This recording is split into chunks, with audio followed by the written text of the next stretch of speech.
अस्सलाम वालेकुम मेरे अजीज हमवतनों। जेड़े भी कोई भैन भाई धियां पुत्र भाई बजुर्ग शूगर दे मरज च मुबतला ने और इंसोलिन ला ला के ते अपना सत्यानाश कर रहे ने।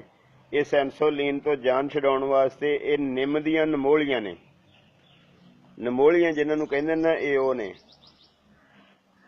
इन्हां दा इस्तेमाल इवें करना जदों खुश्क हो जाण छां ते इन्हां नूं सुकाउणा।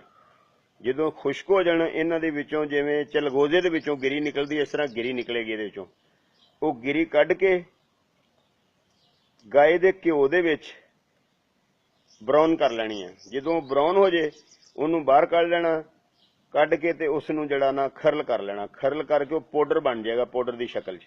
ਉਹਨਾਂ ਨੂੰ 500 ਮਿਲੀਗ੍ਰਾਮ ਦੇ ਖਾਲੀ ਕੈਪਸੂਲ ਲਿਆਉਣੇ ਨੇ, ਉਹਨਾਂ ਵਿੱਚ ਇਹਨਾਂ ਨੂੰ ਭਰ ਲੈਣਾ। भर के ते इस्तेमाल करना है। सवेरे निहार मुँह खाली पेट इनू इस्तेमाल करना। जिदन शुरू करना है उदन अपनी शुगर चेक करवा लेनी पहले डॉक्टर को। डॉक्टर को चेक करवा के फिर इनू जो इस इलाज नू शुरू करोगे तो अल्लाह की मेहरबानी दे नाल एक हफ्ते के अंदर अगर इंसोलिन भी लाउंदे जे तो इंसोलिन तो भी निजात मिल जाएगी, जान छुट जाएगी तुहाडी। अल्लाह ताला मेहरबानी करेगा। या हय्यू या कय्यूम, या हय्यू या कय्यूम। सुबहानल्लाह व बिहम्दिही, सुबहानल्लाहिल अज़ीम, या हय्यू या कय्यूम।